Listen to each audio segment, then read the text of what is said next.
গোসলের পর চুল ভিজে ছিল। আয়নার সামনে বসে আঁচড়াচ্ছিলাম।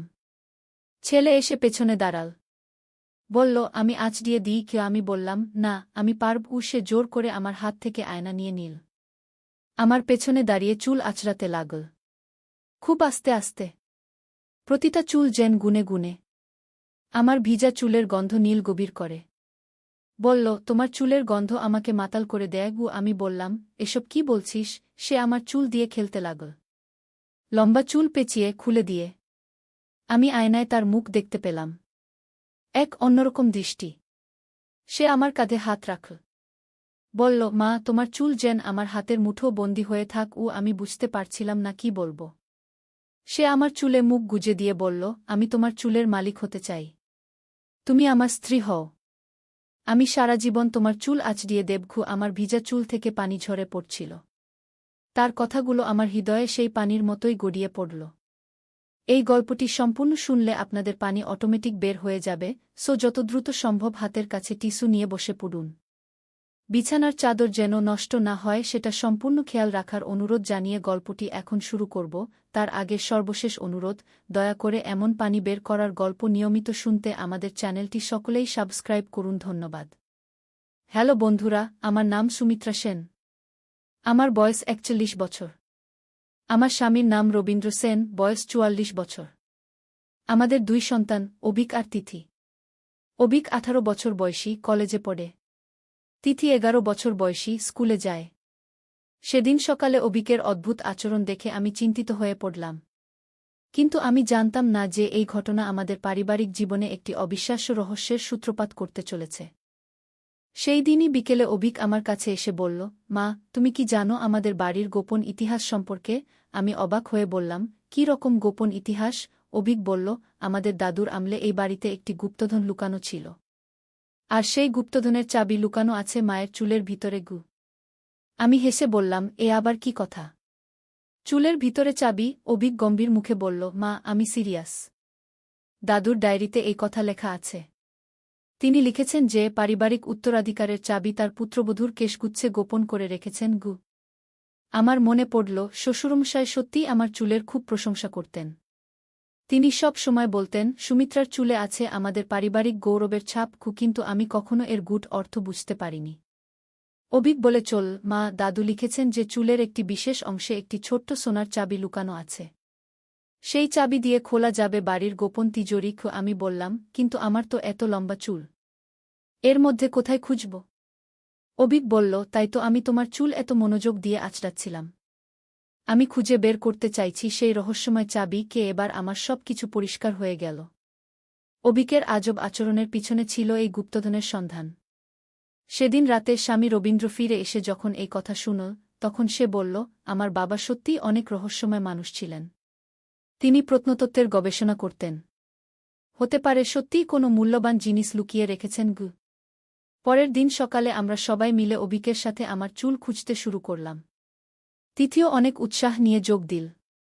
প্রায় ১ ঘণ্টা খোঁজাখুঁজির পর হঠাৎ করে অবিক চিৎকার করে উঠল, পেয়েছি, পেয়েছি! আমার চুলের গোড়ার কাছে একটি ছোট্ট সোনার চাবি আটকে ছিল। এত ছোট যে সহজে চোখে পড়ার কথা নয়। চাবিটি ছিল একেবারে অন্যরকম ডিজাইনের, প্রাচীন শৈলীতে তৈরি। রবীন্দ্র বলল, এবার আমাদের খুঁজে বের করতে হবে এই চাবি কোনো তালা খোলে কি। আমরা সারা বাড়ি তন্ন তন্ন করে খুঁজতে শুরু করলাম। প্রতিটি আলমারি, প্রতিটি ড্রয়ার, এমনকি দেয়ালের প্রতিটি অংশ পরীক্ষা করলাম। ২ দিন খোঁজাখুঁজির পর তিথি হঠাৎ বলল, মা, পুরনো স্টোর রুমের মেঝেতে কি একটা অদ্ভুত আওয়াজ শুনতে পাচ্ছি। আমরা সবাই স্টোর রুমে গিয়ে মেঝে পরীক্ষা করলাম। সত্যি একটি জায়গায় মেঝে ফাঁপা আওয়াজ দিচ্ছিল। রবীন্দ্র হাতুড়ি দিয়ে সেই অংশ ভাঙল। নিচে দেখা গেল একটি ছোট্ট তিজোরি। তিজোরিতে একটি ছোট্ট তালা ছিল। আমরা উত্তেজনায় কাঁপছিলাম। অবিক আমার চুল থেকে পাওয়া চাবি দিয়ে তালা খোলার চেষ্টা করল। চাবি ঠিকমতো ঢুকে গেল এবং ক্লিক শব্দে তালা খুলে গেল। তিজোরির ভিতরে ছিল কয়েকটি সোনার মুদ্রা, কিছু মূল্যবান পাথর এবং একটি পুরনো চিঠি। চিঠিটি খুলে পড়ার পর আমরা জানতে পারলাম যে শ্বশুরমশায় একজন গুপ্ত স্বাধীনতা সংগ্রামী ছিলেন। এই সম্পদ ছিল তার গোপন কর্মকাণ্ডের জন্য সংগ্রহ করা অর্থ। তিনি চেয়েছিলেন পরবর্তী প্রজন্ম এই অর্থ দিয়ে দেশের কল্যাণে কাজ করুক।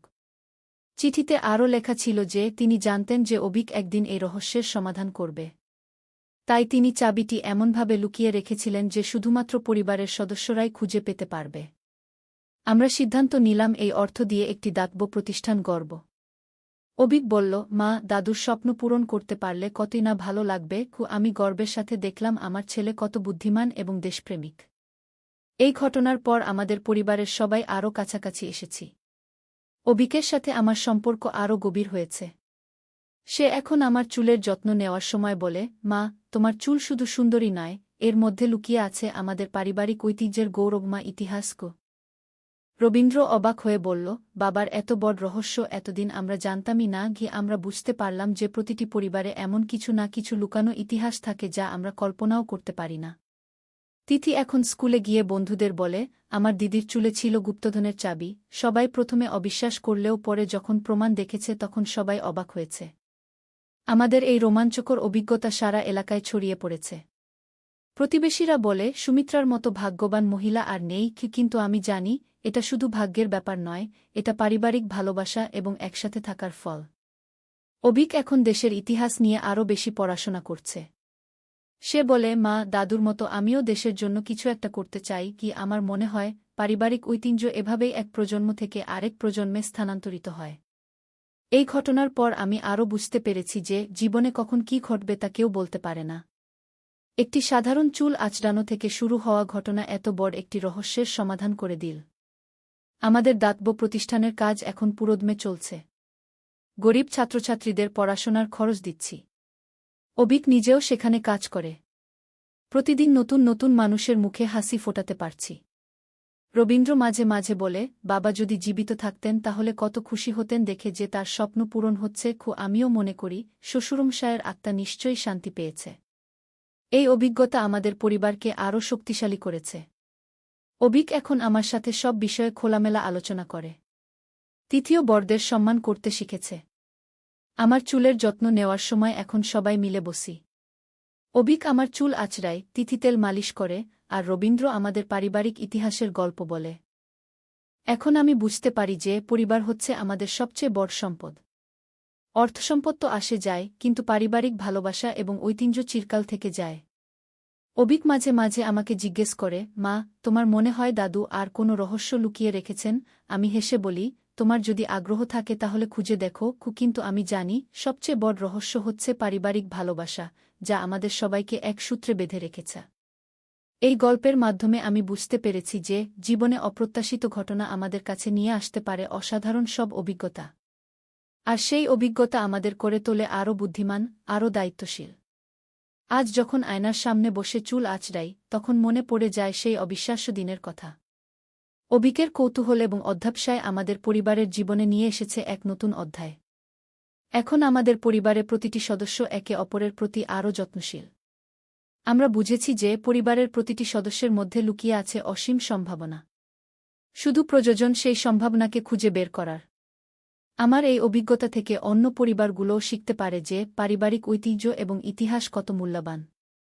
আমাদের পূর্বপুরুষদের রেখে যাওয়া স্মৃতি এবং উপদেশ আমাদের জীবনকে করে তুলতে পারে আরও সমৃদ্ধ। অবিক এখন কলেজে তার বন্ধুদের কাছে আমাদের পারিবারিক গল্প বলে। সবাই অবাক হয়ে শোনে এবং বলে, তোমার মায়ের মতো মা সবার থাকে না। এই কথা শুনে আমার মন ভরে যায় গর্বে। তিথিও এখন আরও দায়িত্বশীল হয়েছে।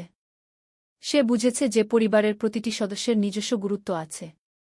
আমাদের পারিবারিক বন্ধন এখন আরও মজবুত।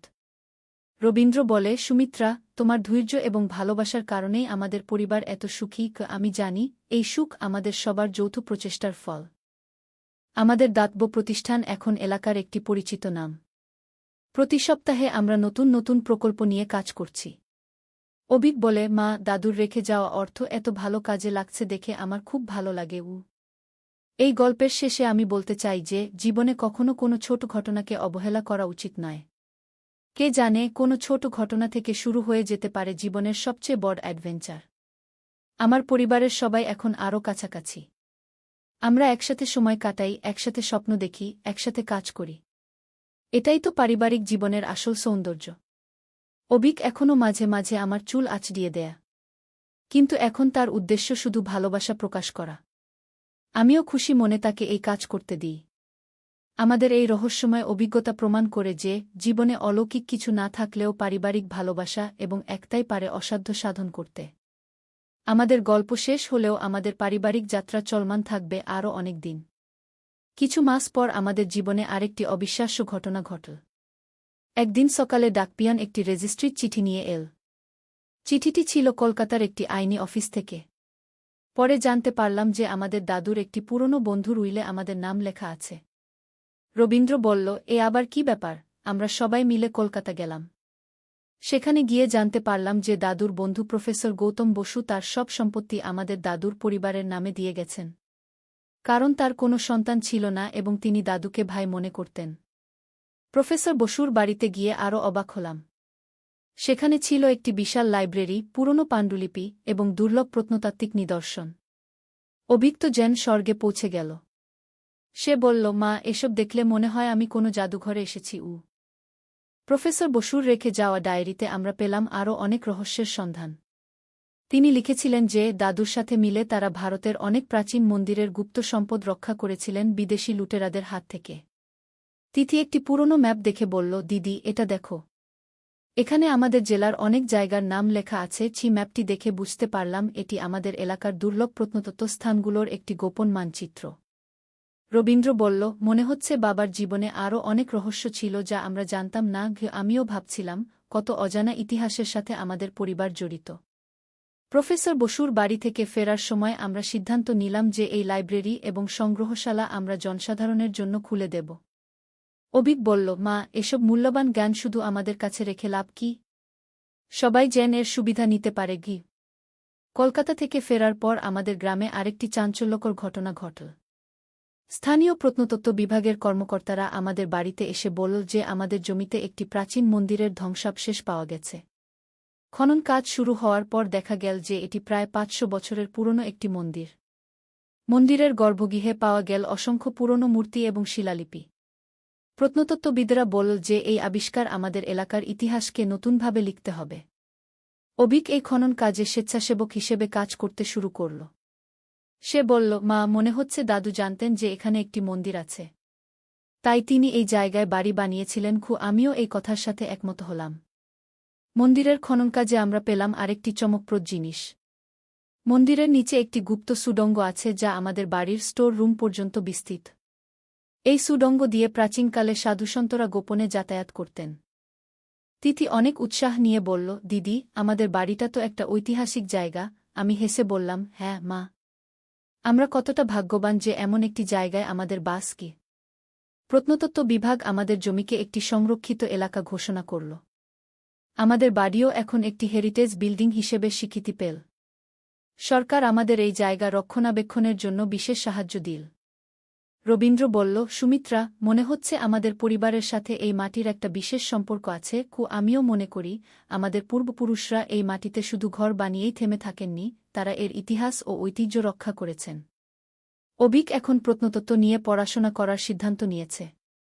সে বলে, মা, দাদুর স্বপ্ন আমি পূরণ করব। আমাদের দেশের ইতিহাস রক্ষায় আমিও কাজ করব। তার এই সিদ্ধান্তে আমি খুবই গর্বিত। মন্দিরের খনন কাজে আরেকটি অবিশ্বাস্য জিনিস পাওয়া গেল। একটি শিলালিপিতে লেখা ছিল যে এই মন্দিরের পৃষ্ঠপোষক ছিলেন আমাদের পূর্বপুরুষরা। অর্থাৎ আমাদের পরিবার এই এলাকায় শত শত বছর ধরে বসবাস করে আসছে। এই আবিষ্কারের পর স্থানীয় সংবাদপত্রগুলো আমাদের পরিবারের গল্প নিয়ে বিশেষ প্রতিবেদন প্রকাশ করল। টেলিভিশনের সংবাদেও আমাদের গল্প দেখানো হল। তিথি খুবই খুশি হয়ে বলল, দিদি, আমরা তো বিখ্যাত হয়ে গেছি। কিন্তু বিখ্যাত হওয়ার চেয়েও বড় কথা হল আমাদের পরিবারের বন্ধন আরও মজবুত হয়েছে। এই সব অভিজ্ঞতার মধ্য দিয়ে আমরা বুঝেছি যে আমাদের সেক্ট কত গভীর এবং আমাদের দায়িত্ব কত বেশি। আমাদের দাতব্য প্রতিষ্ঠানের সাথে এখন যোগ হয়েছে একটি গবেষণা কেন্দ্র। অভিক সেখানে তরুণ প্রত্নতত্ত্ববিদদের প্রশিক্ষণ দেয়া। অনেক বিশ্ববিদ্যালয়ের ছাত্রছাত্রী এখানে এসে গবেষণা করে। রবীন্দ্র তার চাকরি ছেড়ে দিয়ে পুরো সময় এই কাজে নিয়োজিত হয়েছে। সে বলে, সুমিত্রা, আমার মনে হয় এই কাজই আমার আসল পেশা। আমিও তার সাথে একমত। তিথিও এখন ইতিহাস নিয়ে পড়াশোনায় বেশি মনোযোগ দিচ্ছে। সে বলে, দিদি, আমিও দাদা আর বাবার মতো এই কাজ করব। আমার মনে হয় আমাদের পরিবারের ঐতিহ্য এভাবেই এগিয়ে চলবে। আজকাল আমার চুল আঁচড়ানোর সময় আমি ভাবি সেই দিনের ঘটনা থেকে আমাদের জীবনে কত পরিবর্তন এসেছে। একটি ছোট্ট চাবি থেকে শুরু করে আজ আমরা একটি পুরো ইতিহাসের অংশীদার হয়েছি। অবিক এখনও মাঝে মাঝে আমার চুল আঁচড়িয়ে দেয়া।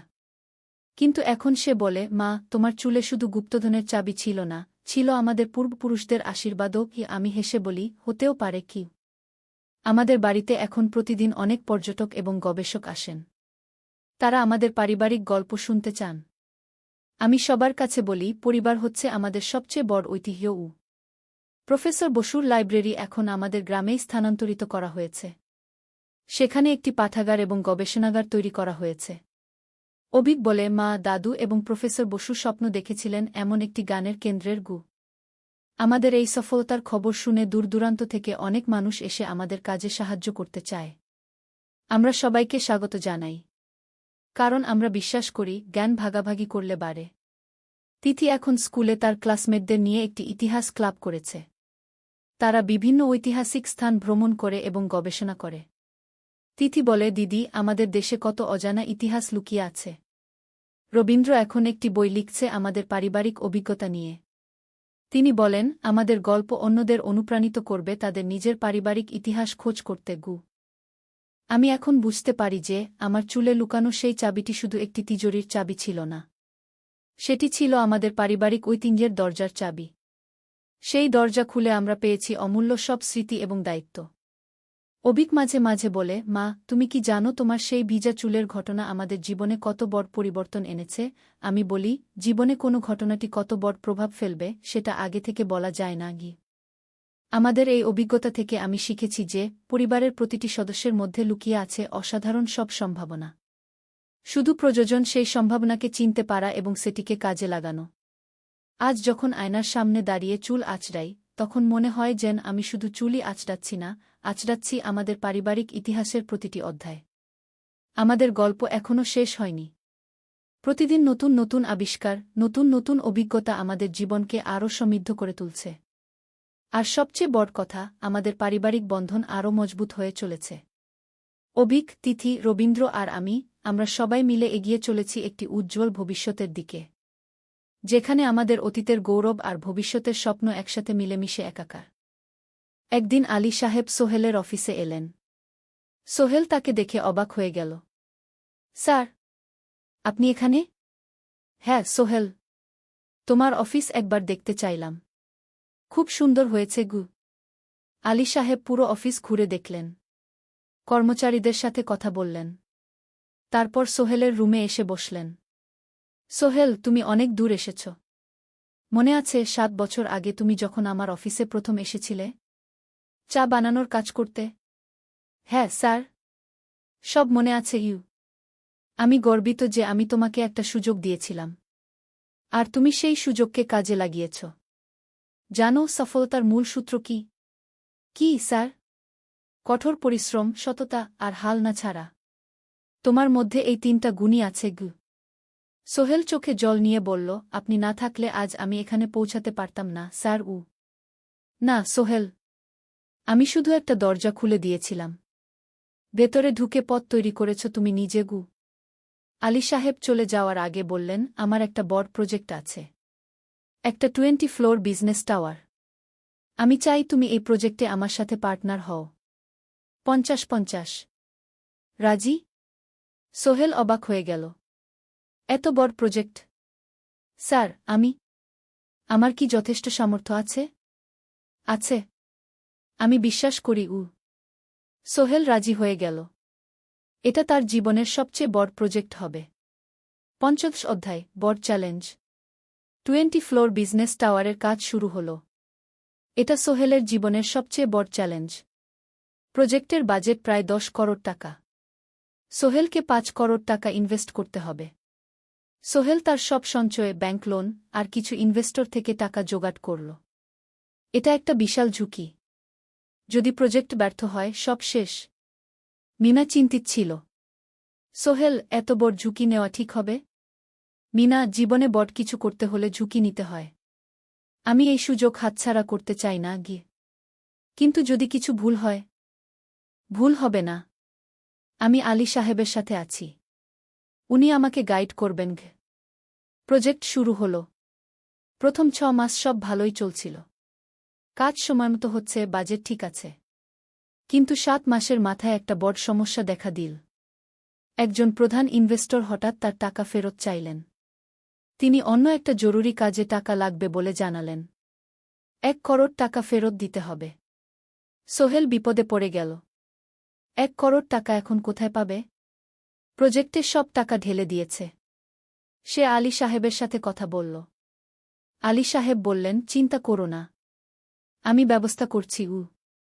কিন্তু আলী সাহেবও বড় একটা প্রজেক্টে আটকে আছেন। তার হাতে লিকুইড ক্যাশ নেই।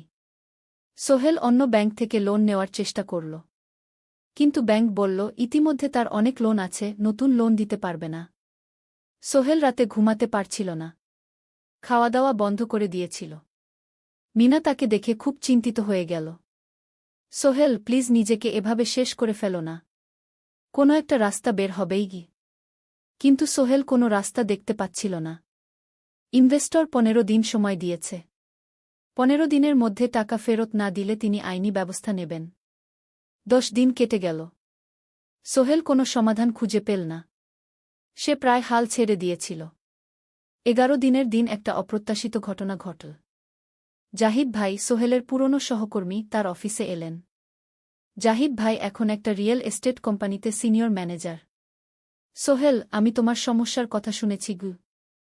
হ্যাঁ ভাই, আমি বিপদে পড়েছি গু। আমি তোমাকে সাহায্য করতে চাই। আমার কিছু সঞ্চয় আছে, 5 লাখ টাকা। তুমি নাও। সোহেল চোখে জল নিয়ে বলল, ভাই আমি কিছু বলার দরকার নেই। তুমি আমাকে অনেক কিছু শিখিয়েছ। তোমার কাছ থেকে পরিশ্রম আর সততা শিখেছি। এখন আমার পালা তোমাকে সাহায্য করার। জাহিদ ভাই চলে যাওয়ার পর আরও 2 জন এলো। একজন সোহেলের পুরনো ক্লায়েন্ট, আরেকজন তার কর্মচারী। 2 জন মিলে আরও 8 লাখ টাকা দিল। করিম মামা 20 লাখ টাকা ব্যবস্থা করলেন। তার কিছু বন্ধুদের কাছ থেকে ধার করে। মিনা তার সব গয়না বিক্রি করে 10 লাখ টাকা দিল। সবাই মিলে প্রায় 45 লাখ টাকা জোগাড় হল। বাকি 65 লাখ টাকা সোহেল তার অফিসের সব অ্যাসেট বিক্রি করে আর একটা প্রাইভেট ফিন্যান্স কোম্পানি থেকে উচ্চ সুদে লোন নিয়ে ব্যবস্থা করল। ঠিক 14 দিনের দিন সোহেল ইনভেস্টরকে 1 করোড় টাকা ফেরত দিল। ইনভেস্টর টাকা নিয়ে চলে গেলেন। সোহেল তার অফিসে ফিরে এসে চেয়ারে বসে কাঁদল। এত চাপ, এত টেনশন, সব যেন একসাথে বের হয়ে এলো। মিনা এসে তাকে জড়িয়ে ধরল। আমরা পেরেছি সোহেল, আমরা পেরেছি গু। ষোড়শ অধ্যায়, পুনরুদ্ধার। এই ঘটনার পর সোহেল আরও সাবধান হয়ে গেল। সে বুঝল, ব্যবসায় শুধু সাহস নয়, বুদ্ধিও লাগে। ঝুঁকি নিতে হয়, কিন্তু হিসাব করে। প্রজেক্ট চলতে থাকল। এবার সোহেল আরও সতর্কতার সাথে সবকিছু পরিচালনা করল। প্রতিটা খরচ হিসাব করল, প্রতিটা সিদ্ধান্ত ভেবেচিন্তে নিল। আরও 1 বছর পর 20 ফ্লোর বিজনেস টাওয়ার সম্পন্ন হল। চমৎকার বিল্ডিং, শহরের অন্যতম সুন্দর ভবন। বিল্ডিংয়ের উদ্বোধন অনুষ্ঠানে শহরের মেয়র এলেন। অনেক ব্যবসায়ী, সাংবাদিক এল। সোহেলের নাম পত্রিকা ছাপা হল। স্বপ্নের শহরে এক তরুণ উদ্যোক্তার সফলতার গল্প। প্রজেক্ট থেকে সোহেলের লাভ হল প্রায় 2 করোড় টাকা। এই টাকা দিয়ে সে সব ঋণ শোধ করল। জাহিদ ভাইয়ের টাকা ফেরত দিল। করিম মামার ঋণ শোধ করল। যারা সাহায্য করেছিল সবাইকে টাকা ফেরত দিল। মিনার জন্য নতুন গয়না কিনল, আরও সুন্দর। তার মাকে গ্রামে একটা নতুন পাকা বাড়ি বানিয়ে দিল। মা কাঁদতে কাঁদতে বললেন, তোর বাবা বেঁচে থাকলে কত খুশি হতো। তুই আমার সব স্বপ্ন পূরণ করেছিস গে। সোহেল নিজেদের জন্য একটা ফ্ল্যাট কিনল। 4 রুমের ফ্ল্যাট, সমুদ্রের কাছে। এখন আর ভাড়া বাড়িতে থাকতে হয় না। সপ্তদশ অধ্যায়, প্রতিদান। সোহেল এখন একজন প্রতিষ্ঠিত উদ্যোক্তা। কিন্তু সে তার শেখ ভোলেনি। যে গ্রাম থেকে সে এসেছে, যারা তাকে সাহায্য করেছে, কাউকেই ভোলেনি। সে তার গ্রামে একটা স্কুল বানিয়ে দিল। সোহেল ফাউন্ডেশন স্কুল কো গরিব ছেলেমেয়েরা ফ্রিতে পড়তে পারবে। ভালো শিক্ষক নিযোগ দিল। ভালো পড়াশোনার ব্যবস্থা করল। শহরে একটা ফ্রি মেডিকেল ক্লিনিক খুলল। গরিব মানুষরা ফ্রিতে চিকিৎসা পাবে। প্রতি বছর 10 জন মেধাবী কিন্তু গরিব ছাত্রছাত্রীকে স্কলারশিপ দেওয়া শুরু করল। তারা বিনামূল্যে পড়াশোনা করতে পারবে। একদিন একটা টিভি চ্যানেল সোহেলের ইন্টারভিউ নিতে এলো। আপনার সফলতার গোপন সূত্র কি? সোহেল একটু ভেবে বলল, কঠোর পরিশ্রম, সততা আর হাল না ছাড়া। এই তিনটা জিনিস যদি কারো মধ্যে থাকে, সে যে কোনো কিছু অর্জন করতে পারে। আর সবচেয়ে বড় কথা, যারা আমাকে সাহায্য করেছে তাদের ছাড়া আমি কিছুই না। একা কেউ সফল হতে পারে না। আপনার পরবর্তী স্বপ্ন কি? আমি চাই আরও মানুষকে সাহায্য করতে। আমার মতো যারা গ্রাম থেকে শহরে আসে তাদের জন্য একটা ট্রেনিং সেন্টার খুলব। তারা সেখানে বিভিন্ন স্কিল শিখতে পারবে, চাকরি পাবে, নিজের পায়ে দাঁড়াতে পারবে। অষ্টাদশ অধ্যায়, নতুন প্রজন্ম। আরও ৫ বছর কেটে গেল। সোহেল এখন ৪৫ বছরের। তার মেয়ে সারা এখন ৯ বছরের। স্কুলে ক্লাস 4-এ পড়ে। খুব মেধাবী মেয়ে। একদিন সারা বাবাকে জিজ্ঞেস করল, বাবা, তুমি কিভাবে এত বড় হলে? আমার বন্ধুরা বলে তুমি একজন সফল মানুষ গো। সোহেল তাকে কোলে নিয়ে বসল। বাবা, তুমি জানো তোমার দাদু ছিলেন একজন স্কুল শিক্ষক। খুব সৎ মানুষ। কিন্তু আমরা গরিব ছিলাম। আমি রিকশা চালাতাম। রিকশা? সত্যি? হ্যাঁ। তারপর আমি এই শহরে এলাম। অনেক কষ্ট করেছি। কিন্তু হাল ছাড়িনি। মানুষ আমাকে সাহায্য করেছে। আর আমি কঠোর পরিশ্রম করেছি। বাবা, আমিও কি তোমার মতো হতে পারব? অবশ্যই পারবে বাবা। তবে মনে রেখো, সফলতা মানে শুধু টাকা পয়সা না। সফলতা মানে ভালো মানুষ হওয়া, অন্যদের সাহায্য করা, সৎ থাকা। সারা মাথা নাড়ল। আমি ভালো মানুষ হব বাবা। সোহেল তার মেয়েকে জড়িয়ে ধরল। মনে মনে ভাবল, তার জীবনের সব কষ্ট সার্থক হয়েছে। মিনা রান্নাঘর থেকে ডাকল, খাবার তৈরি। এসো। সোহেল সারাকে নিয়ে ডাইনিং টেবিলে গেল। ঋতু এসেছে। সে এখন বিয়ে করেছে, তার একটা ছেলে হয়েছে। সোহেলের মা মাঝে মাঝে চট্টগ্রামে বেড়াতে আসেন। আজও এসেছেন। সবাই মিলে খেতে বসল। হাসিগল্পে ভরা পরিবার। সোহেল তাকাল তার মায়ের দিকে, মিনার দিকে, সারার দিকে, ঋতুর দিকে। মনে হল, জীবনে আর কি চাই? খাওয়া শেষে সবাই বসে রইল। গল্প করছিল। হঠাৎ সোহেলের ফোন বাজল। অফিস থেকে। একটা জরুরি বিষয়। সোহেল ফোন রেখে দিয়ে মিনাকে বলল, একটা নতুন প্রজেক্টের প্রস্তাব এসেছে। একটা এতিমখানা বানানোর কাজ। সরকারি প্রজেক্ট। তুমি নেবে? অবশ্যই। এটা আমার স্বপ্নের প্রজেক্ট। যেসব বাচ্চাদের বাবা মা নেই তাদের জন্য একটা সুন্দর জায়গা। মিনা হাসল। তুমি কখনো বদলাও না।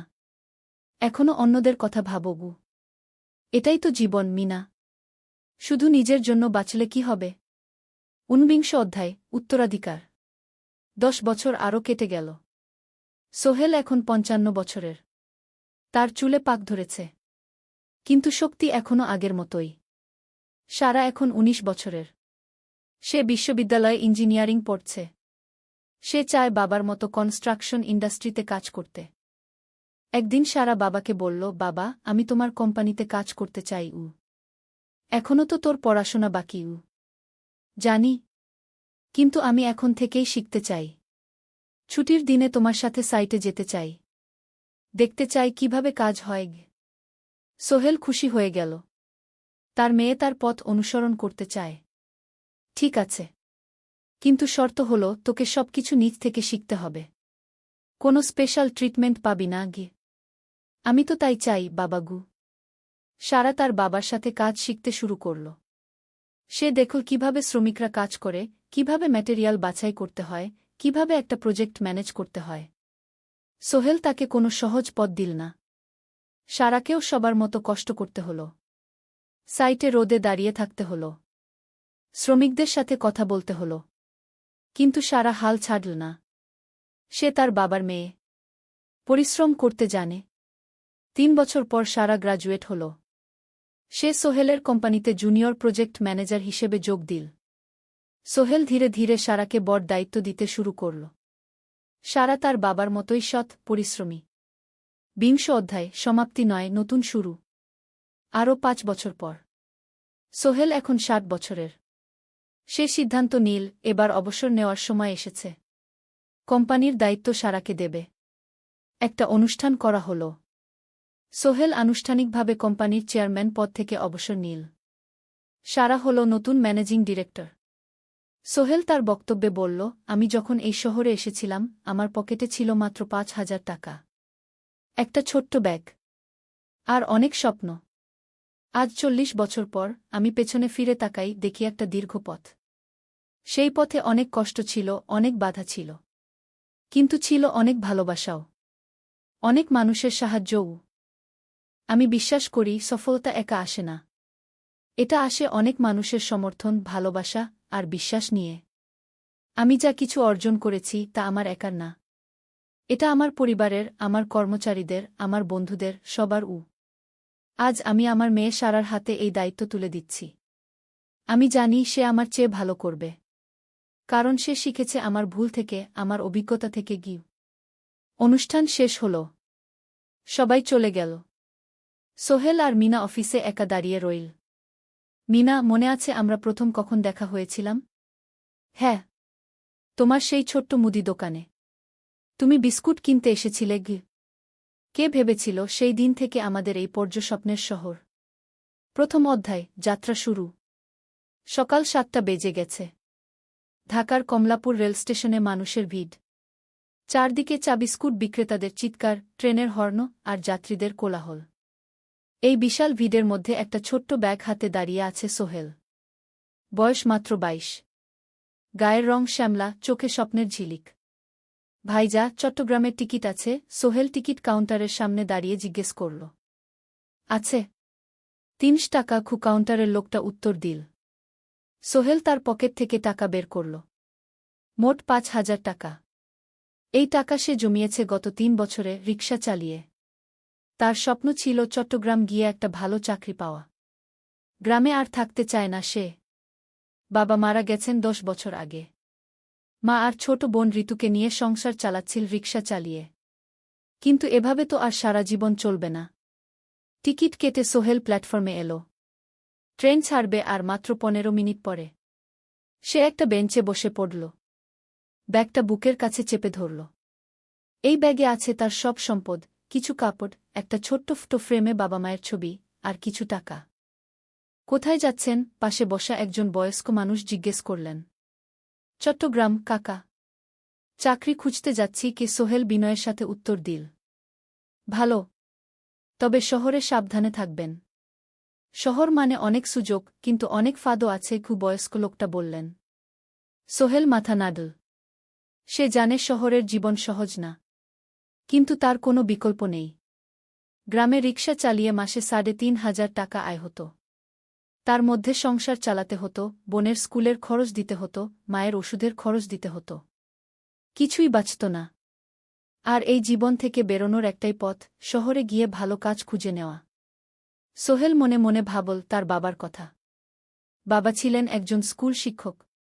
খুব সৎ মানুষ ছিলেন। সবসময় বলতেন, সোহেল, তুই লেখাপড়া শিখে বড় মানুষ হবি। আমাদের পরিবারে আর কেউ বড় চাকরি করেনি, তুই করবি। কিন্তু বাবা যখন মারা গেলেন তখন সোহেল মাত্র এসএসসি পরীক্ষা দিয়েছে। ফলাফল ভালো হয়েছিল, জিপিএ অর্ধচতু। কিন্তু বাবার মৃত্যুর পর আর পড়া হল না। পরিবারের দায়িত্ব নিতে হল। ট্রেন ছাড়ল। সোহেল জানালার পাশে বসে বাইরে তাকাল। ধানক্ষেত, নদী, ছোট ছোট গ্রাম, সব পেছনে ফেলে ট্রেন এগিয়ে চল। সোহেলের মনে হল সে যেন তার পুরনো জীবনটাকেও পেছনে ফেলে আসছে। ট্রেনে একজন হকার এসে চা বিক্রি করছিল। সোহেল একটা চা কিনল। ১০ টাকা। চা খেতে খেতে সে ভাবছিল, চট্টগ্রাম পৌঁছে কি হবে? করিম মামা তাকে সাহায্য করবেন তো? চাকরি পাওয়া যাবে তো? করিম মামা আসলে সোহেলের খুব দূর সম্পর্কের মামা। সোহেলের দাদির বোনের ছেলে। অনেক বছর আগে গ্রাম ছেড়ে চট্টগ্রামে চলে গিয়েছিলেন। সেখানে একটা কনস্ট্রাকশন কোম্পানিতে কাজ করেন। বছরে একবার দুবার গ্রামে আসতেন। গত বছর যখন এসেছিলেন তখন সোহেলের মাকে বলেছিলেন, সোহেলকে চট্টগ্রাম পাঠান, আমি একটা কাজের ব্যবস্থা করে দেব। সেই কথাতেই ভরসা করে সোহেল আজ এই যাত্রা। দ্বিতীয় অধ্যায়, নতুন শহর। চট্টগ্রাম পৌঁছাতে প্রায় ৬ ঘণ্টা লেগে গেল। দুপুর ১টা বাজে। সোহেল স্টেশন থেকে বের হয়ে শহরের রাস্তায় দাঁড়াল। কি বিশাল শহর! এত গাড়ি, এত মানুষ। চারদিকে উঁচু উঁচু বিল্ডিং, দোকানপাট, মানুষের ভিড়। সোহেল কিছুক্ষণ দাঁড়িয়ে থাকল সব কিছু দেখতে দেখতে। তার মনে হচ্ছিল সে যেন অন্য কোনো পৃথিবীতে এসে পড়েছে। তার পকেটে একটা ছোট্ট কাগজ আছে। সেখানে লেখা একটা ঠিকানা, করিম মিয়া, বাড়ি নং 23, রোড নং 5, আগ্রাবাদ, চট্টগ্রামকে। সোহেল একটা রিকশা ডাকল। কত নেবেন আগ্রাবাদ যেতে? 50 টাকা গু। সোহেল রিকশায় উঠল। রাস্তার দুধারে দোকান, মার্কেট, অফিস, সব কিছু দেখতে দেখতে সে অবাক হয়ে গেল। এত বড় শহর, এত কিছু! গ্রামের সেই ছোট্ট বাজারের সাথে কোনো তুলনাই হয় না। প্রায় আধা ঘণ্টা পর রিকশা একটা পুরনো বাড়ির সামনে থামল। 3 তলা বাড়ি, কিন্তু রং উঠে গেছে। সিঁড়ি দিয়ে উঠে 3য় তলায় করিম মামার ফ্ল্যাটে নক করল। দরজা খুলল এক মধ্যবয়সী মহিলা। কে? আসসালামু আলাইকুম আপা। আমি সোহেল। নোয়াখালীর গ্রাম থেকে এসেছি। করিম মামা বাড়িতে আছেন? মহিলা তাকে মাথা থেকে পা পর্যন্ত দেখল। করিম তো অফিসে গেছে। তুমি কে? কোথা থেকে এসেছ? সোহেল সব খুলে বলল। মহিলা তাকে ভেতরে ঢুকতে দিল। বসো। করিম সন্ধ্যায় ফিরবে গু। ফ্ল্যাটটা ছোট। 2টো রুম, একটা ছোট্ট রান্নাঘর আর একটা বাথরুম। কিন্তু সোহেলের কাছে খুব সুন্দর লাগল। গ্রামের সেই টিনের ঘরের চেয়ে তো অনেক ভালো। মহিলা তার নাম জানাল, সালমা। করিম মামার স্ত্রী। তাদের 2টো ছেলে, একজন ক্লাস 8-এ পড়ে, আরেকজন ক্লাস 5-এ। খেয়েছ? সালমা আপা জিজ্ঞেস করল। না আপা গু। অপেক্ষা করো। ভাত আছে, মাছ আছে। খাও। সোহেল প্রথমে রাজি হতে চাইল না। কিন্তু খুব খিদে পেয়েছিল। সকাল থেকে শুধু একটা চা আর বিস্কুট খেয়েছে। খাওয়া দাওয়ার পর সোহেল বসে রইল। সালমা আপা তাকে গল্প করতে লাগল। তোমার মা কেমন আছেন? তোমার বোন? ভালো আছে আপা। মার একটু গেটে বাত আছে। ওষুধ খাচ্ছেন। বোন স্কুলে পড়ে কু। তুমি কি করতে চাও এখানে? চাকরি খুঁজছি আপা। যে কোনো কাজ করব। বাসায় মা আর বোনকে টাকা পাঠাতে হবে। সালমা আপা মাথা নাড়ল। করিম তোমার জন্য কিছু একটা করবে। সে ভালো মানুষ গ। সারাদিন অপেক্ষা করল সোহেল। সন্ধ্যা 6টায় করিম মামা ফিরলেন। 50-এর কাছাকাছি বয়স, কালো রঙের প্যান্ট শার্ট পরা, হাতে একটা ব্যাগ। আরে সোহেল, কবে এলি? করিম মামা খুশি হয়ে বললেন। আজ সকালে মামা গু। করিম মামা তাকে জড়িয়ে ধরলেন। অনেকদিন পর দেখলাম। কেমন আছিস? ভালো আছি মামা গি। ভালো করেছিস এসে। এখানে অনেক সুযোগ আছে। তোর জন্য একটা কাজের ব্যবস্থা করে দেব। তবে প্রথমে কয়েকদিন এখানে থাক। শহরটা একটু চিনে নে। তারপর কাজে যোগ দিবি। সোহেলের মনে আসার আলো জ্বল। সে ভাবল হয়তো তার ভাগ্য এবার পাল্টাবে। 3য় অধ্যায়, প্রথম চাকরি। 1 সপ্তাহ পরে করিম মামা সোহেলকে তার কোম্পানিতে নিয়ে গেলেন। কোম্পানির নাম আলামিন কনস্ট্রাকশন। অফিসটা শহরের কেন্দ্রে, 5 তলা একটা বিল্ডিংয়ের দোতলায়। মালিক আলী সাহেব। 50-এর কাছাকাছি বয়স, মোটা চেহারা, চোখে সোনার ফ্রেমের চশমা। বড়লোক মানুষ, কিন্তু খুব কড়া। এই ছেলেটাকে কি কাজে লাগাবেন? আলী সাহেব করিম মামাকে জিজ্ঞেস করলেন।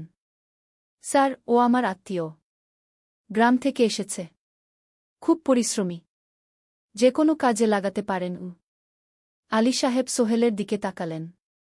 তুমি কি পড়েছ? Sir, SSC pass. জিপিএ অর্ধচতু। হুম। ভালো। কম্পিউটার চালাতে পারো? না স্যার, পারি না। কিন্তু শিখতে চাই। আলী সাহেব একটু ভাবলেন। ঠিক আছে। তোমাকে অফিসের কাজে রাখব। ফাইল গুছানো, চা বানানো, কাগজপত্র নিয়ে যাওয়া না, এসব। মাসে 5,000 টাকা। রাজি আছো? জি স্যার। সোহেল খুশি হয়ে গেল। 5,000 টাকা। রিকশা চালিয়ে 3,500 পেত। এখানে 5,000। কাজ শুরু হলো পরদিন থেকে। সকাল 8টায় অফিসে যেতে হয়, ফিরতে হয় সন্ধ্যা 7টায়। প্রথম দিন সোহেল ঘুম থেকে উঠল ভোর 5টায়। তৈরি হয়ে 7:30টায় অফিসের উদ্দেশ্যে বের হল। করিম মামার বাড়ি থেকে অফিস প্রায় 5 কিলোমিটার। বাসে যেতে হয়। অফিসে পৌঁছে সোহেল দেখল সেই প্রথম আলী সাহেব এখনো আসেননি। অফিস খোলা ছিল না। 8-10 মিনিট পর একজন লোক এসে অফিস খুল। তুমি নতুন? জি। আমি সোহেল গু। আমি জাহিদ, অ্যাসিস্ট্যান্ট ম্যানেজার। এসো। জাহিদ ভাই সোহেলকে সব কিছু দেখাল। অফিসে মোট 6 জন কর্মচারী, 2 জন ইঞ্জিনিয়ার, একজন অ্যাকাউন্ট্যান্ট, একজন অ্যাসিস্ট্যান্ট ম্যানেজার, জাহিদ ভাই, একজন রিসেপশনিস্ট, আর এখন সোহেল। সোহেলের কাজ শুরু হলো চা বানানো দিয়ে। তারপর অফিস পরিষ্কার করা, ফাইল গুছানো, কাগজপত্র এক জায়গা থেকে আরেক জায়গায় নিয়ে যাওয়া। কাজ কঠিন না, কিন্তু সারাদিন দৌড়ঝাঁপ করতে হয়। দুপুরে খাবারের জন্য আধা ঘন্টা বিরতি। সোহেল একটা ছোট হোটেলে গিয়ে ভাতরাল তরকারি খেল। 50 টাকা। সন্ধ্যায় অফিস বন্ধ হল। সোহেল ক্লান্ত হয়ে বাসায় ফিরল। কেমন লাগল প্রথম দিন? করিম মামা জিজ্ঞেস করলেন। ভালো মামা, অনেক কিছু শিখলাম। প্রথম মাসের শেষে সোহেল বেতন পেল 5,000 টাকা। সে 3,000 টাকা মাকে পাঠাল। মা ফোনে কাঁদতে লাগলেন। আল্লাহ তোকে ভালো রাখুক সোহেল। সোহেলের চোখেও জল এলো। তার মনে হল সে একটা বড় কাজ করতে পেরেছে। 4র্থ অধ্যায়, শহরের জীবন। 3 মাস কেটে গেল। সোহেল এখন শহরের সাথে মিশে গেছে। প্রতিদিন অফিসে যাওয়া আসার পথে সে দেখে হাজারো মানুষের জীবন। কেউ সফল, কেউ ব্যর্থ, কিন্তু সবাই চলছে নিজের পথে। সোহেল অফিসের কাজের পাশাপাশি কম্পিউটার শেখার চেষ্টা করছে। অফিসে একটা কম্পিউটার আছে। যখন কেউ ব্যবহার করে না, তখন সোহেল একটু একটু শিখার চেষ্টা করে। জাহিদ ভাই তাকে সাহায্য করেন। সোহেল, তুমি যদি কম্পিউটার ভালোভাবে শিখতে পারো, তাহলে তোমার ভবিষ্যৎ উজ্জ্বল। জাহিদ ভাই একদিন বললেন। কিভাবে শিখব ভাই? ট্রেনিং সেন্টারে যাও। সন্ধ্যায় ক্লাস আছে। মাসে 2,000 টাকা লাগবে গি। সোহেল ভাবল, 2,000 টাকা অনেক, কিন্তু এটা বিনিয়োগ, ভবিষ্যতের জন্য। সে একটা ট্রেনিং সেন্টারে ভর্তি হল। সপ্তাহে 3 দিন, সন্ধ্যা 7:30 থেকে রাত 9টা পর্যন্ত ক্লাস। কম্পিউটারের basic, MS Word, Excel, PowerPoint, internet ব্যবহার। একদিন অফিস থেকে ফেরার সময় সোহেল একটা দোকানে চা খেতে গেল। দোকানের পাশেই একটা ছোট্ট মুদি দোকান। সেখানে একটা মেয়ে বসে আছে। বয়স হবে 20-এর কাছাকাছি। সাদাসিধে চেহারা, সাদা শাড়ি পরা, কিন্তু চোখে এক ধরনের দৃঢ়তা। ভাইজা, 1 প্যাকেট বিস্কুট দেন কি? সোহেল বলল। মেয়েটা বিস্কুট দিল। 20 টাকা। সোহেল টাকা দিয়ে যাচ্ছিল, হঠাৎ মেয়েটা বলল, আপনি নতুন এসেছেন এই এলাকায়, তাই না? হ্যাঁ। 3 মাস হল। কিভাবে বুঝলেন? আপনার চেহারা দেখেই বোঝা যায়। এখনও গ্রামের ছোঁয়া আছে। আর আপনি প্রতিদিন এই পথ দিয়ে যান। দেখেছি কি? মেয়েটা হাসল। সোহেলও হেসে ফেল। আপনি খুব পর্যবেক্ষক মনে হচ্ছে গি। জীবনে অনেক কিছু দেখেছি, তাই মানুষকে চিনতে শিখেছি গি। আপনার নাম? মিনা। এই দোকান আমার বাবার। উনি অসুস্থ, তাই আমি দেখছি গু। সেদিন থেকে সোহেল প্রায়ই সেই দোকানে যেতে শুরু করল। মিনার সাথে গল্প করত। ধীরে ধীরে তাদের মধ্যে একটা বন্ধুত্ব তৈরি হল। মিনাও তার জীবনের গল্প বলল। মিনার মা মারা গেছেন যখন সে মাত্র 7 বছরের। বাবা আব্দুল হামিদ একা হাতে মিনাকে বড় করেছেন। মুদি দোকান দিয়ে সংসার চালান। মিনা কলেজে পড়ে, অনার্স 2nd ইয়ার। সকালে কলেজে যায়, দুপুরে ফিরে এসে দোকান সামলায়। বাবার হার্টের সমস্যা আছে, তাই ভারী কাজ করতে পারেন না। তোমার স্বপ্ন কি? একদিন সোহেল জিজ্ঞেস করল। গ্র্যাজুয়েশন শেষ করে একটা ভালো চাকরি করব। তারপর বাবাকে ভালো চিকিৎসা করাব। তুমি? আমিও চাকরি করে পরিবারকে ভালোভাবে দেখভাল করতে চাই। মা আর বোনকে নিয়ে শহরে আনব একদিন গু। দুজনেই নিজেদের স্বপ্নের কথা বলতে গিয়ে বুঝল তাদের স্বপ্ন অনেকটা একই রকম। 5ম অধ্যায়, বিপদ। 6 মাস কেটে গেল। সোহেল এখন আলী সাহেবের খুব প্রিয় কর্মচারী। সে শুধু চা বিস্কুট দেওয়ার কাজই করে না, এখন কম্পিউটারেও কিছু কাজ শিখেছে। ছোটখাটো টাইপিং, ডেটা এন্ট্রি, এসব করতে পারে। আলী সাহেব খুশি হয়ে তার বেতন বাড়িয়ে 8,000 টাকা করে দিয়েছেন। একদিন রাতে সোহেল অফিস থেকে ফিরছিল। সেদিন একটু দেরি হয়ে গেছে। রাত প্রায় 9টা। সাধারণত সোহেল সন্ধ্যা 7:30টায় ফিরে। কিন্তু সেদিন অফিসে একটা জরুরি কাজ ছিল।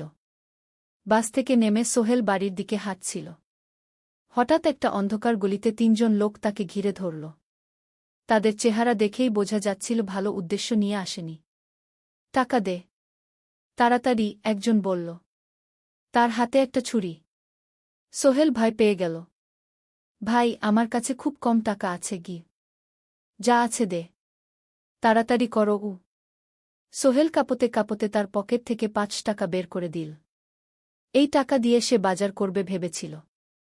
কিন্তু ছিনতাইকারীরা সন্তুষ্ট হল না। শুধু ৫ টাকা?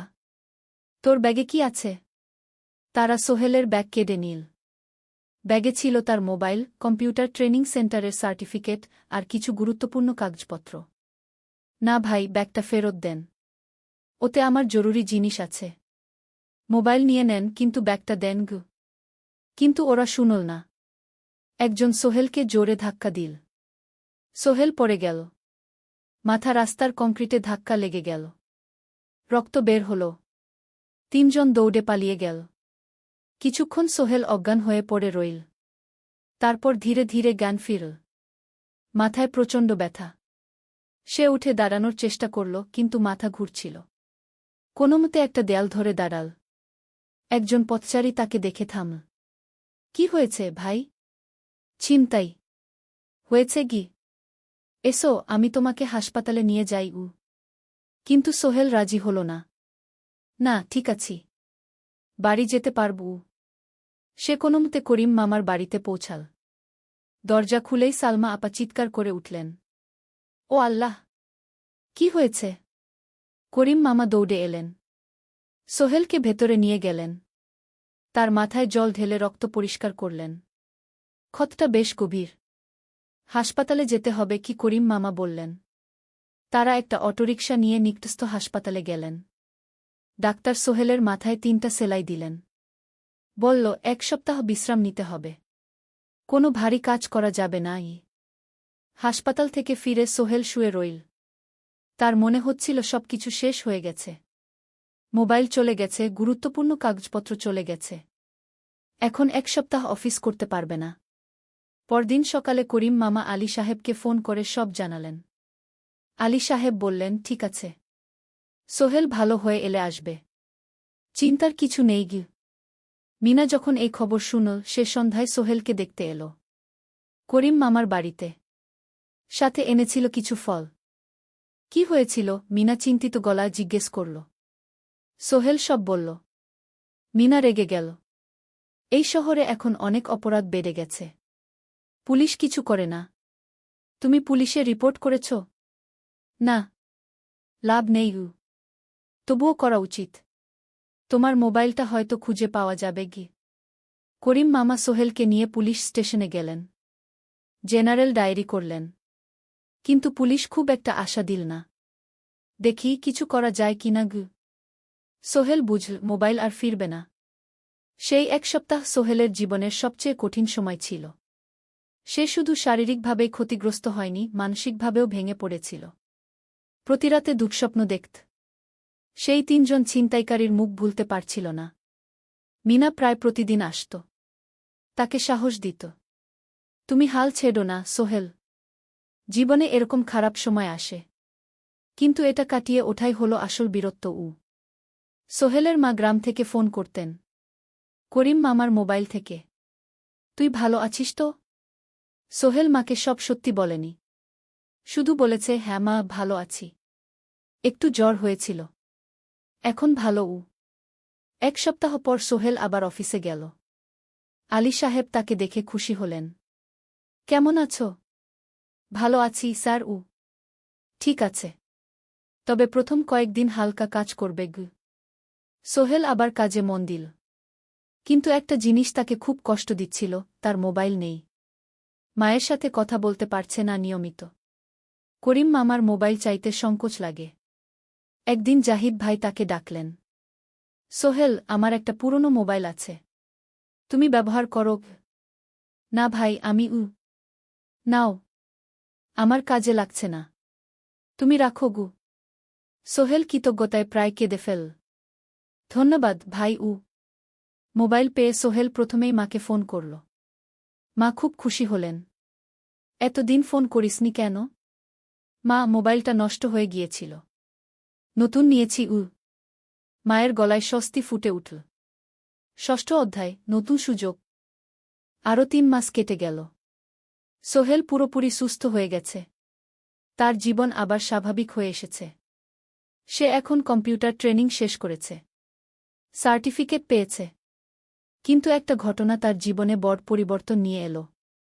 একদিন সকালে আলী সাহেব তাকে ডাকলেন। সোহেল, বসো। সোহেল বসল। মনে একটু ভয় লাগছিল। আলী সাহেব কি তাকে বকবেন? সোহেল, তুমি তো এখন কম্পিউটার চালাতে পারো? জি স্যার, একটু একটু শিখেছি।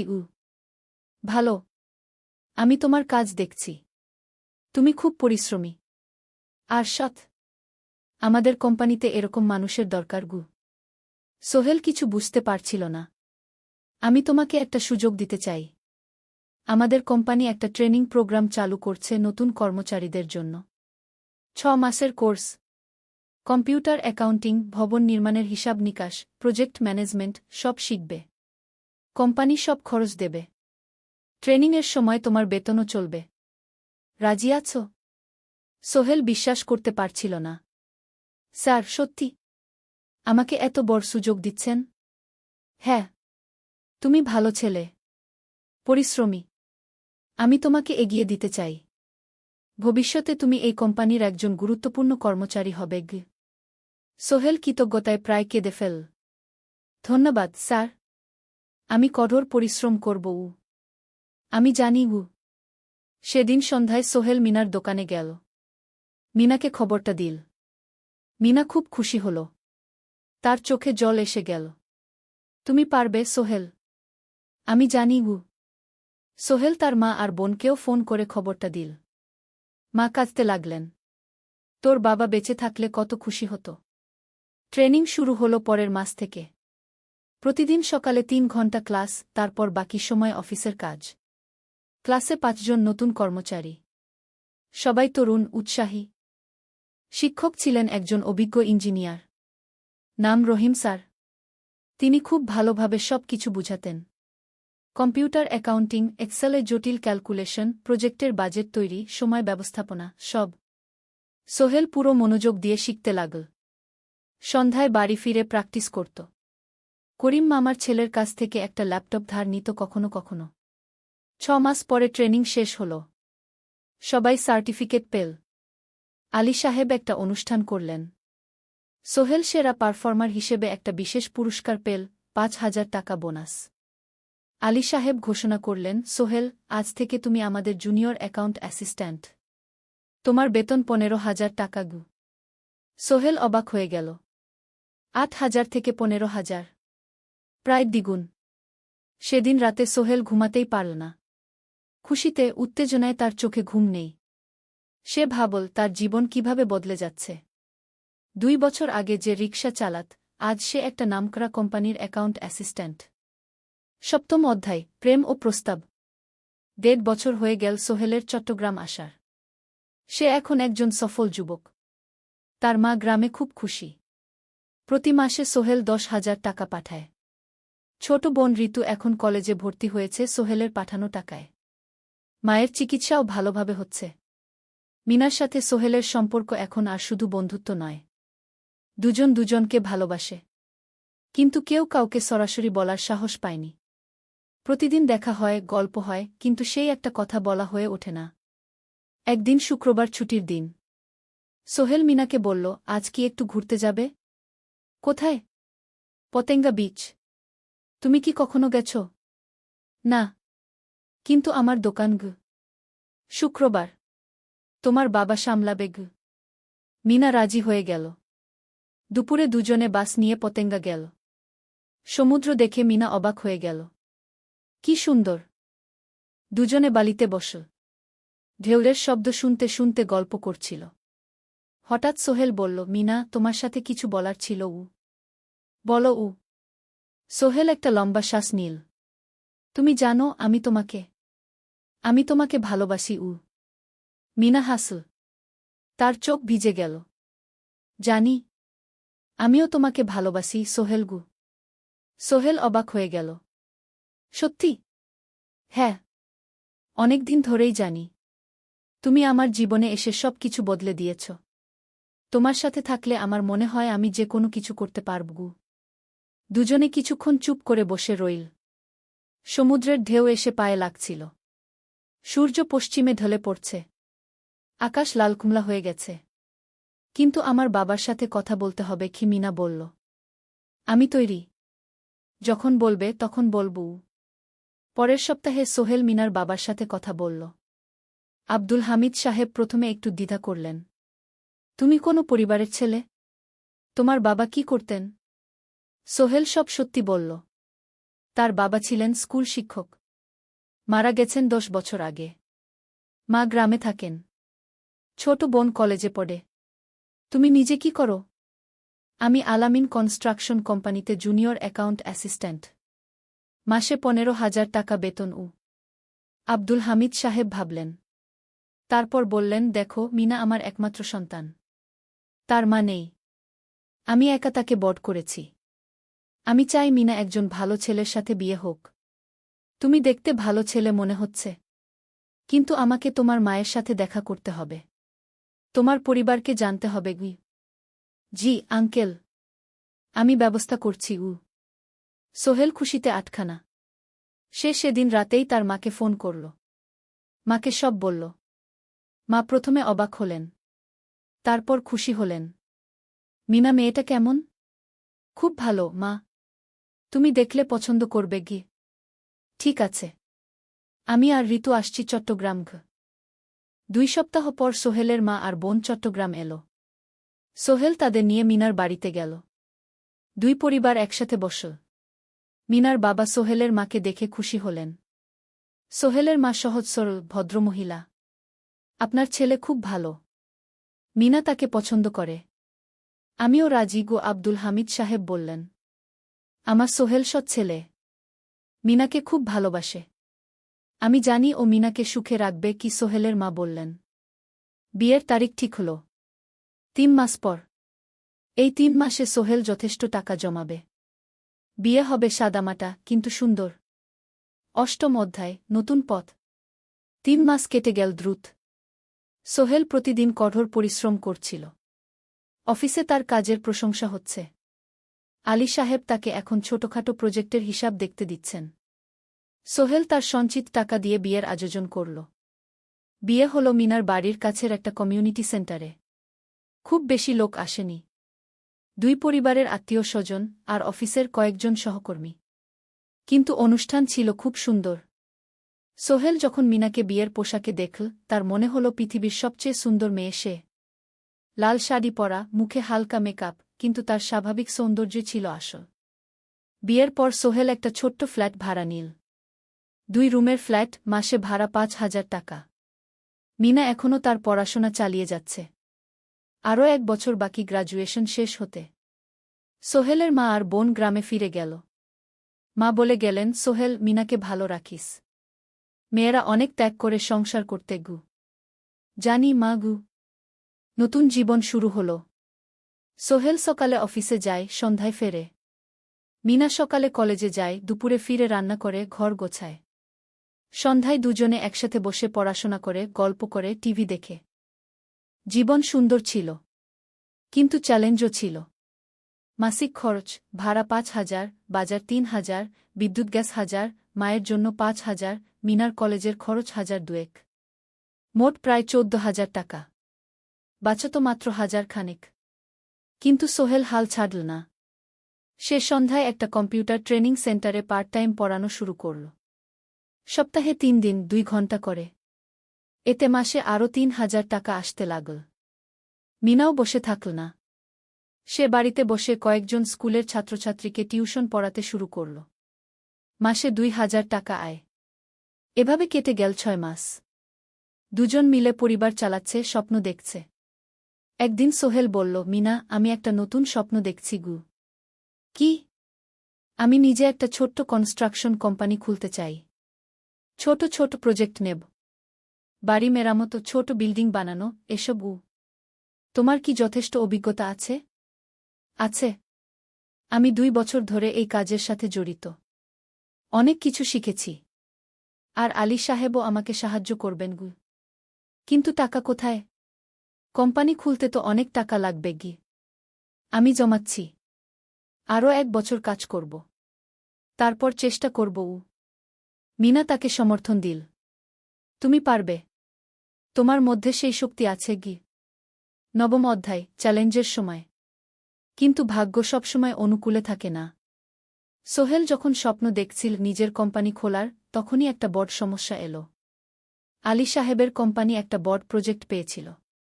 একটা 10তলা বিল্ডিং বানানোর কাজ। কিন্তু প্রজেক্টের প্রধান ইনভেস্টর হঠাৎ পালিয়ে গেল। তিনি কোম্পানির কাছ থেকে প্রায় 50 লাখ টাকা নিয়ে গেছেন, কিন্তু কাজ শেষ হয়নি। কোম্পানি বড় ক্ষতির মুখে পড়ল। আলী সাহেব অনেক কর্মচারীকে ছাঁটাই করতে বাধ্য হলেন। প্রায় 10 জনকে চাকরি থেকে বাদ দিলেন। বাকিদের বেতন কমাতে হল। সোহেলকে আলী সাহেব ডেকে বললেন, সোহেল, আমি তোমাকে রাখতে চাই। তুমি বিশ্বস্ত কর্মচারী। কিন্তু তোমার বেতন কমাতে হবে। 15,000 থেকে 10,000 সোহেল মনে মনে চিন্তায় পড়ে গেল। 10,000 টাকায় সংসার চলবে কিভাবে? মায়ের খরচ, ভাড়া, বাজার সব মিলিয়ে তো 14,000 টাকা লাগে। কিন্তু সে কিছু বলল না। ঠিক আছে স্যার। বাড়ি ফিরে সোহেল মিনাকে সব বলল। মিনা চিন্তিত হয়ে গেল। এখন কি হবে? চিন্তা করো না। আমি পার্ট টাইম টিউশনির সময় বাড়াব। আর তুমিও বেশি করে টিউশন নাও। কিন্তু আমার তো পড়াশোনাও আছে গি। জানি।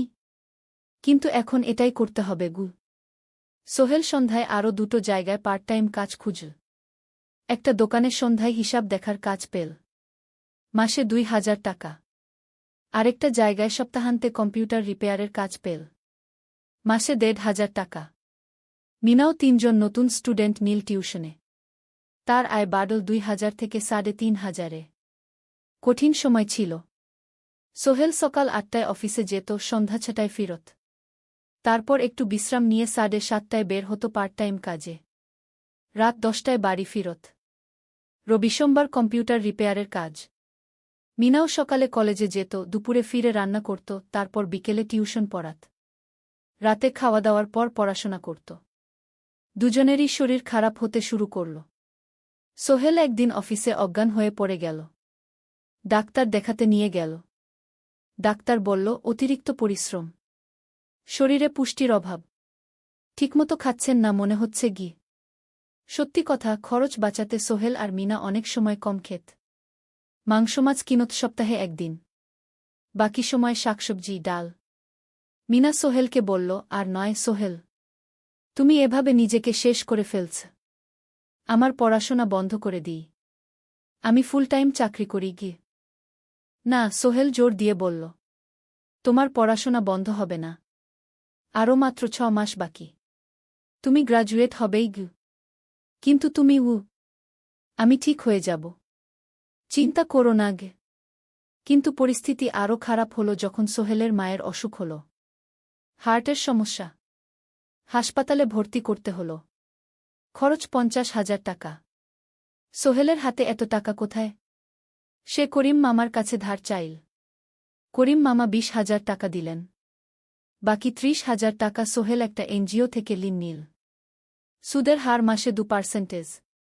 মায়ের চিকিৎসা হল। তিনি সুস্থ হয়ে গেলেন। কিন্তু সোহেল এখন ঋণের বোঝায় পড়ে গেল। প্রতি মাসে 3,000 টাকা করে কিস্তি দিতে হবে। সেই রাতে সোহেল আর মিনা বিছানায় শুয়ে কথা বলছিল। সোহেল বলল, মিনা, আমি মনে হয় ভুল করেছি। শহরে এসে বিয়ে করে তোমাকে কষ্টে ফেলেছি গু। মিনা তার হাত ধরল। না সোহেল, তুমি ভুল করনি। জীবনে এরকম খারাপ সময় আসে। কিন্তু এটা কাটিয়ে ওঠাই হলো আসল শক্তি। আমরা একসাথে আছি। একসাথে থাকব। সব কিছু ঠিক হয়ে যাবে। মিনার কথায় সোহেল একটু সাহস পেল। হ্যাঁ, হাল ছাড়া যাবে না। 10ম অধ্যায়, আলোর দিকে। 3 মাস পরে পরিস্থিতি একটু ভালো হতে শুরু করল। আলী সাহেবের কোম্পানি একটা নতুন প্রজেক্ট পেল। একটা স্কুল বিল্ডিং বানানোর কাজ। কোম্পানি আবার স্থিতিশীল হতে শুরু করল। আলী সাহেব সোহেলকে ডেকে বললেন, সোহেল, আমি তোমার কঠোর পরিশ্রম দেখেছি। খারাপ সময়েও তুমি কোম্পানি ছেড়ে যাওনি। আমি কৃতজ্ঞ। আজ থেকে তোমার বেতন আবার 15,000 টাকা গু। সোহেল খুশি হয়ে গেল। ধন্যবাদ স্যার। মিনাও গ্র্যাজুয়েশন শেষ করল। ভালো ফলাফল করল। সে এখন চাকরি খুঁজছে। একদিন মিনা একটা প্রাইভেট স্কুলে শিক্ষিকার ইন্টারভিউ দিতে গেল। ইন্টারভিউ ভালো হল। তাকে নিযোগ দেওয়া হল। বেতন 12,000 টাকা। সেদিন সন্ধ্যায় দুজনে মিলে একটা ছোট্ট পার্টি করল। একটা বিরিয়ানি কিনল, কোমল পানীয় কিনল। দুজনে মিলে খেল। আমরা পেরেছি, সোহেল মিনা বলল। হ্যাঁ, আমরা পেরেছি গু। এখন দুজনের মিলিয়ে আয় 27,000 টাকা। খরচ চালানোর পর প্রায় 10,000 টাকা বাঁচে। সোহেল এই টাকা দিয়ে লেন শোধ করতে শুরু করল। পার্ট টাইম কাজগুলো ছেড়ে দিল। শরীরের যত্ন নেওয়া শুরু করল। আরও 6 মাস পরে সোহেলের কাছে একটা বড় সুযোগ এল। আলী সাহেব একদিন তাকে ডাকলেন। সোহেল, তুমি কি নিজের ব্যবসা করতে চাও? স্যার, আমি তোমাকে একটা ছোট্ট প্রজেক্ট দিতে চাই। একটা 3 তলা বিল্ডিংয়ের কনস্ট্রাকশন। তুমি ম্যানেজ করবে। আমি শুধু সুপারভাইজ করব। লাভের 50% তোমার গু। সোহেল ভাবল, এটা একটা বড় সুযোগ। কিন্তু ঝুঁকিও আছে। যদি কাজটা ভালোভাবে না হয়? স্যার, আমি চেষ্টা করব। কিন্তু যদি ভুল হয়? ভুল হবে না। আমি তোমার উপর বিশ্বাস রাখছি। তুমি পারবে গু। সোহেল রাজি হয়ে গেল। এই প্রজেক্ট তার জীবনে টার্নিং পয়েন্ট হতে পারে। একাদশ অধ্যায়, স্বপ্ন পূরণের পথে। পরের 6 মাস সোহেল খুব কঠোর পরিশ্রম করল। প্রজেক্টটা ম্যানেজ করা সহজ ছিল না। শ্রমিক নিযোগ, ম্যাটেরিয়াল কেনা, কাজের তদারকি, সময়মতো কাজ শেষ করা, সব দায়িত্ব তার। প্রথম 2 মাস খুব চাপের মধ্যে গেল। একদিন একজন শ্রমিক কাজ করতে গিয়ে আহত হল। সোহেল তাকে হাসপাতালে নিয়ে গেল, তার চিকিৎসার খরচ দিল। এতে প্রজেক্টের বাজেট একটু বাড়ল, কিন্তু সোহেল জানত এটা করা দরকার। আরেকদিন ভুল ম্যাটেরিয়াল ডেলিভারি হল। সোহেল সেগুলো ফেরত পাঠাল, সঠিক জিনিস আনাল। এতে 3 দিন দেরি হল, কিন্তু কাজের মান ঠিক রইল। মিনা তাকে সবসময় সাপোর্ট করছিল। সে এখন চাকরিতে স্থিতিশীল। স্কুলের বাচ্চারা তাকে পছন্দ করে। প্রিন্সিপাল তার কাজে খুশি। প্রজেক্ট শেষ হল 6 মাসে। সময়মতো, বাজেটের মধ্যে। বিল্ডিংয়ের মালিক খুব খুশি হলেন। তিনি আলী সাহেবকে ধন্যবাদ দিলেন। আলী সাহেব বললেন, ধন্যবাদ আমাকে না, এই ছেলেকে দিন। সোহেল পুরো প্রজেক্ট ম্যানেজ করেছে গু। প্রজেক্ট থেকে মোট লাভ হল 3 লাখ টাকা। সোহেল পেল 1.5 লাখ টাকা।